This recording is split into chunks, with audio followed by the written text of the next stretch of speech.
Hello, everybody. Please type into the chat box if you can hear me. Just type yes into the chat box on the right if you can hear me. Excellent. Good morning from Los Angeles. I understand that it's different times of day for everybody on this session, so we appreciate having everybody. Uh, so this session is serving to kick us off with the International Women's Day webinar series. I'm Nora Dooley with Coaches Across Continents here with Emily Kruger, and we are both leaders on our Ask for Choice team. So with International Women's Day 2017, we've been so inspired by the work from so many of you for last year's International Women's Day, as well as from our Ask for Choice partners around the world, and many years of developing that initiative. This past year of Ask for Choice programming has inspired us so much that this year, following the International Women's Day theme, as you can see on the screen, Be Bold for Change is exactly what we think we're doing, starting off with a webinar in January. So here we are, gearing up for March 8th, asking many questions today, collecting ideas, and most importantly, putting it all into action. So here's just a brief overview of what today will be comprised of. So International Women's Day 2017, the Be Bold for Change campaign, Ask for Choice will come up throughout the call with some examples from, again, many of you around the world. And then we'll take you through the steps of designing a policy, the policy design process. And as we move forward, the most important part, and I can't emphasize this enough, will be your contributions. So as we ask questions, or even if we're not asking you a question at the time, please feel free to type into the chat box on the right. Any questions about this webinar, any questions about the process. And then towards the end, we will go over next steps and the webinar for next month, as well as gearing up for March 8th specifically. Speaking of questions, we are going to start the webinar with a question. So the first one is, why do we have International Women's Day? Please type into the chat box any ideas you have for why International Women's Day exists. Why are we celebrating? What do we acknowledge with this day? And while we wait for some responses from you, we're going to put on a little bit of music.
All right, so we're starting to get some responses in. Hopefully you heard that music and it was enjoyable. If not, we can take it off next time. So we've got bringing women internationally together in order to understand them as one. Excellent. Yes, so uniting women around the world. So many women face similar realities. So many women face different realities. And it's essential to learn from each other. It's a special day for women to be given a chance to be heard and celebrated, since they play a behind-the-curtain role in our communities, and the roles are so significant. Awesome. Because women do not have equal rights with their male counterparts. Very simply stated. Exactly. I believe it is because of the need to make visible inequality faced by women in many parts of the world. Excellent. We want to bring them together and ask them and sensitize them to the struggle for their rights. All right. Wow. What a collection of responses so far. Thank you. I know they're still coming in. Excellent. Women have been treated like a slave for a long time. It's time to treat like a human, not a slave. Ideas. Wow, excellent. Thank you so much for sharing all of this. So as we look to celebrate this day, we also recognize that there's so much more to be done. Um, so one of the reasons, one of the things that recognizes that is the United Nations Sustainable Development Goal for 2030, which is, I believe, is Goal 5, to achieve gender equality and empower all women and girls. I love the all in that statement. I think that's a really important word in this. And it also serves to help us realize that as much progress as we've made over the years, us today, as well as the women and men who came before us, and we celebrate them, we also recognize how much more there is to be done. So much of what you stated there shows us that. All right. You might have seen some of these resources in the email that I sent leading up to this webinar. Hopefully you were able to click on the links, and if not, just let us know and we can send them to you directly. Some of you have also seen the Coaches Across Continents women's rights policy at our trainings around the world. But the other two are much, at least more widespread, and they come from international bodies, the UN Declaration for Human Rights and CEDAW, the Convention for the Elimination of Discrimination Against Women. So as we get started with policy design, these are some resources that you can use, and they paint a big picture of women's rights. But especially with the UN Declaration and CEDAW, these are examples of policies that exist in many countries around the world, but they are filed away and they are not put into practice, or they don't reach the women and girls that they are meant to serve. So that's exactly why we're here today. What can we do about it? What can you do about it? And we believe in approaching equality from all angles. So yes, with governments and international bodies like this, but also from all sides of local ownership, from ourselves, asking ourselves what we can do, our families, our friends, our teams, and our communities. All right, so now we'll get going with the policy design and asking important questions. And Emily is going to take us through some of the steps we can take. All right, hello everybody. Thank you for being with us today. So to initially get started with designing the policy, we think that it's very important to get the background slide's loading, to get the background, the context for your local situation. So we have some guiding questions here to help us all think about our current realities. So how are women and girls treated in your community? What rights do they have? What rights don't they have? What does it feel like to be a woman or girl in your community? And are they vulnerable, and how? So for right now, we'd like to just focus on these two. We've got what rights do women and girls have in your community? And then also what rights don't they have? So if you all want to take a couple minutes to think and start writing, we're excited to see many of your answers come in on the side on the right.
All right, so some responses are starting to come in.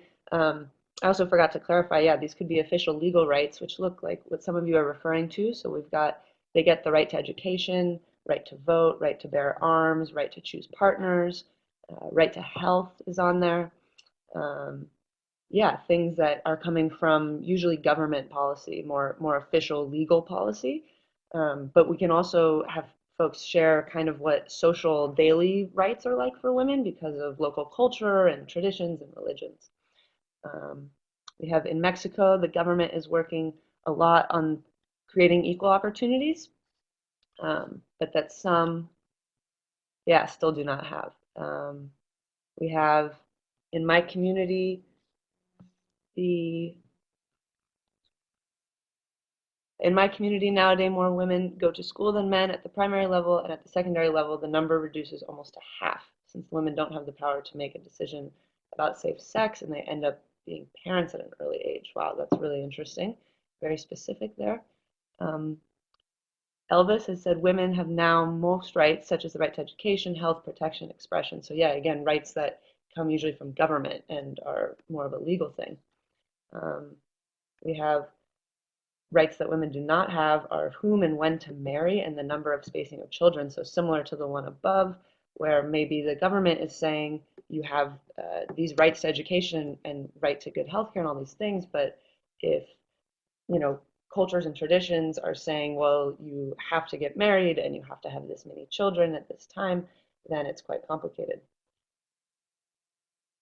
Last one that's come in says they have rights to education and generally most human rights, but still need to be empowered to make choices affecting their lives and the right to autonomy. And then we have, I am in England, so I think rights here are pretty equal. So that is also probably the legal rights, right? The government rights. So on paper, it's equal. So I guess we're also curious if that's playing out in practice. Is that true? Is that the reality for most women? Maybe it is for some women, but what about everyone? Um, we also have here in India, we are working on the rights of girls so that they can get equal rights. Awesome, great. I think we all are, which is why we're all here today.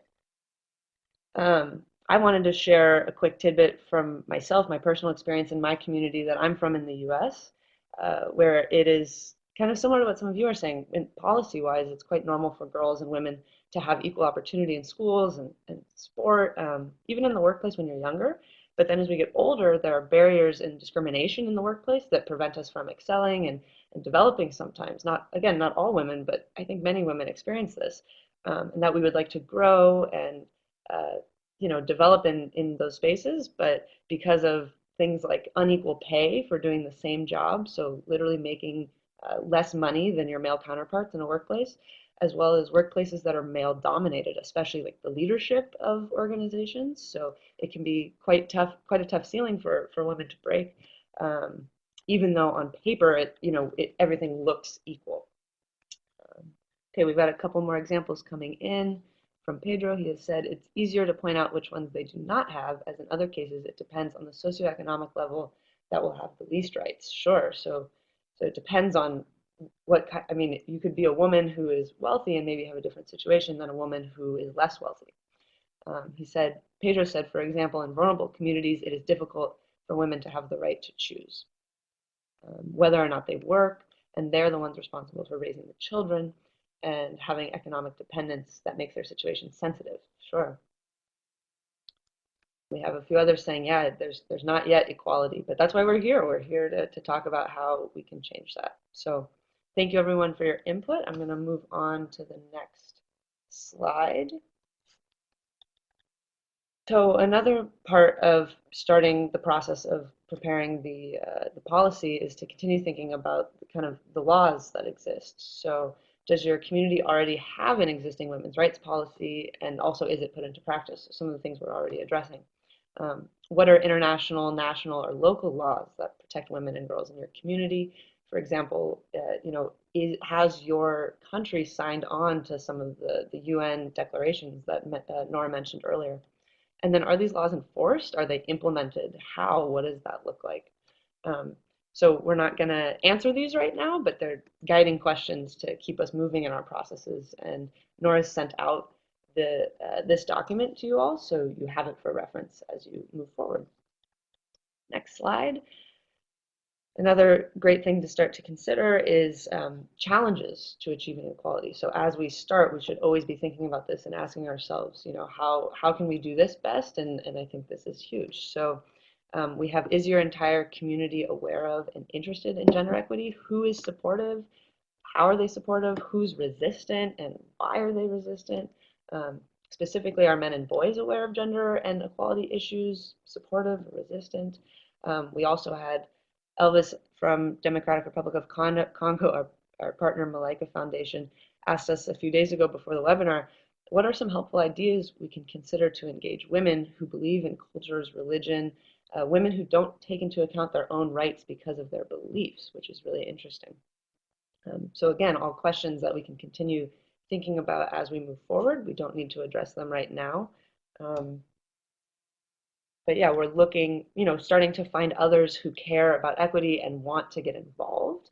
And so how can we engage them in the process of creating the policy and developing the policy? Because they could reach out to others who are supportive as well, and it could really keep us going.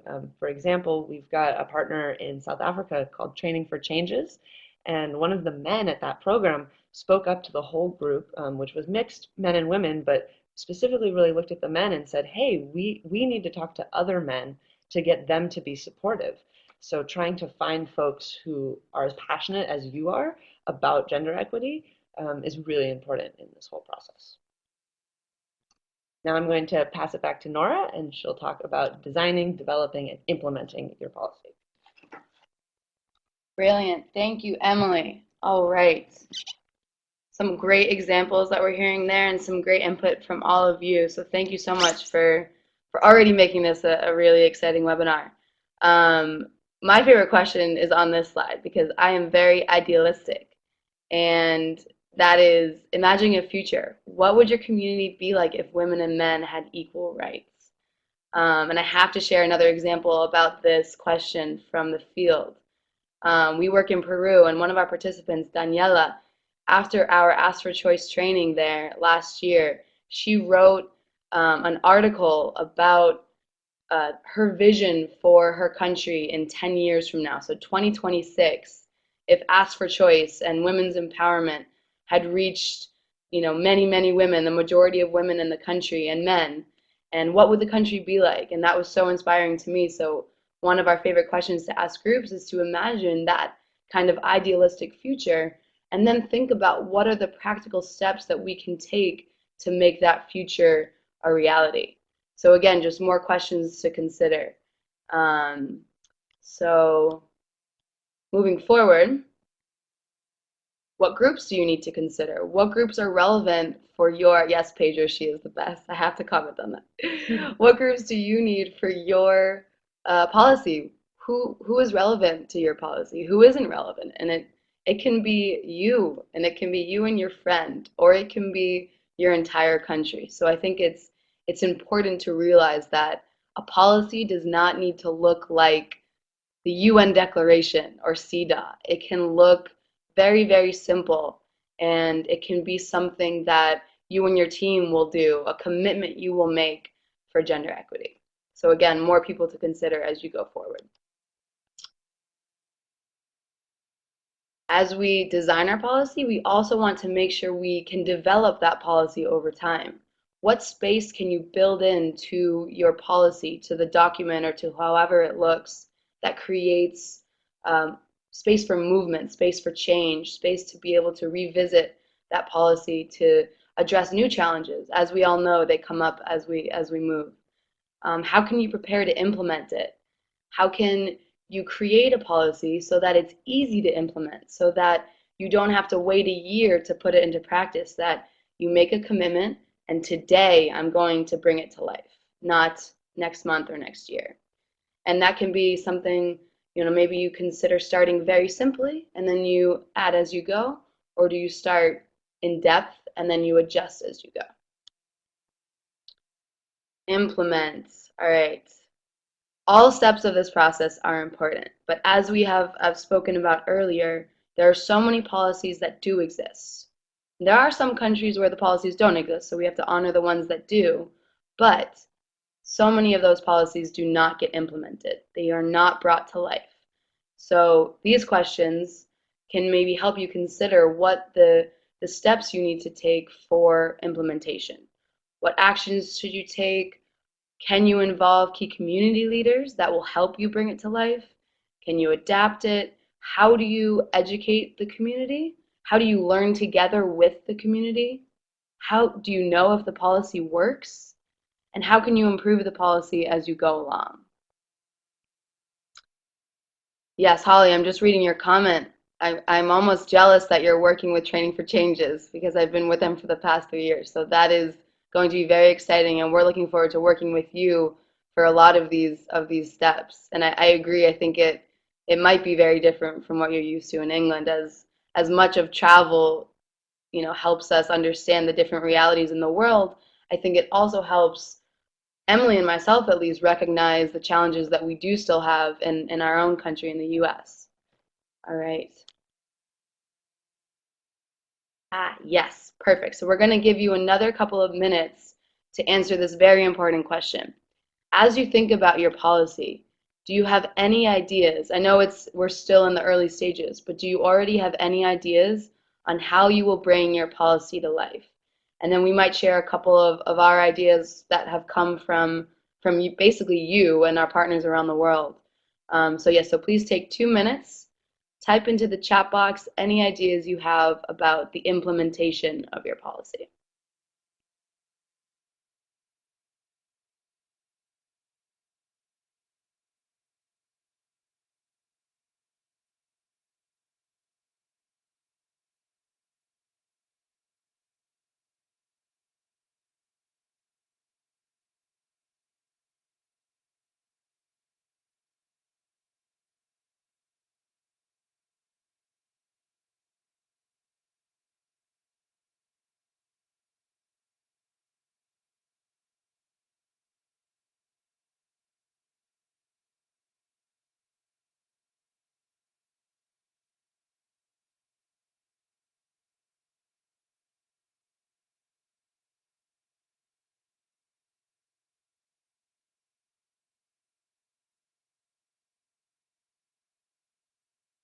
All right, so as we get some answers in and as we near our 30-minute mark, I want to move forward with this. Public forums, advocacy and raising awareness, art, media, music events.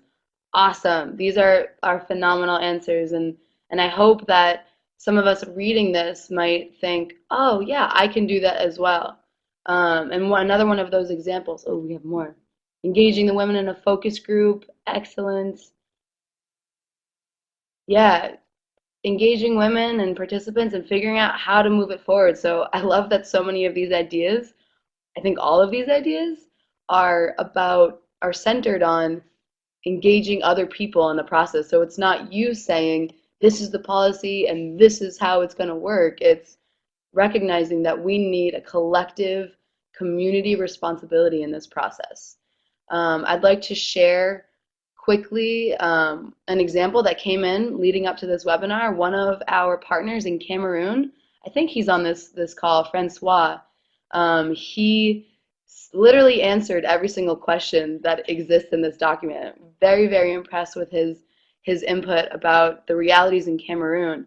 And one of the ideas that he had for bringing a gender policy to life is with sport. And in Cameroon, he says that's football, that football will be soccer, football will be the most effective way, or a ineffective way.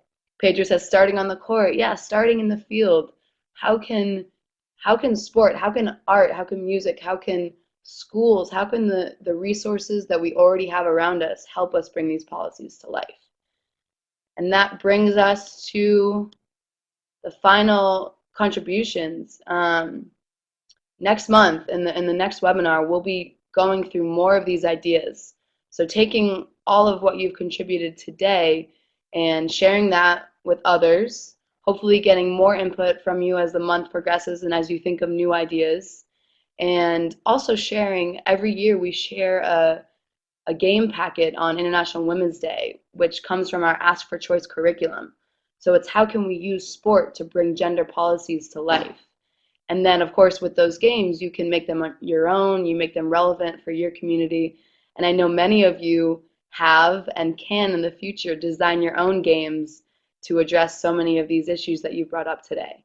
More ideas are coming in, and I want to make sure we all honor those. So I hope everyone is seeing the fantastic input from the side. I'm reading things about events, getting girls in early stages with policy. Wow, that's an amazing idea. Having the voices of girls contribute to this process. Um, this is exactly what I think a lot of us envisioned for this webinar. So as the last few comments come in, I just want to say thank you from both of us so much for being here and for contributing. As the month progresses and as we get into February, send us any questions you have that come up as you plan your policy. Send us ideas that we can share with others. Send us pictures. We want to make sure that we're celebrating every step of this process. From this webinar today, we want to celebrate all the ideas that you have had. From every challenge that comes along, we don't want to take it as a even though it might be an obstacle, we want to celebrate it because we're going to have ideas that help us get over it. And those ideas, again, will likely help other people. After this webinar, it will be available to people who have not been able to be on the call. So if you know anybody, we can share it with them. We'll also send you an email with information about the webinar next month, as well as the games packet when it's available. All right. Thank you so much once more. It's an honor to work and know many of you, and it's an honor to have some of the new names that I see on this list. So thank you.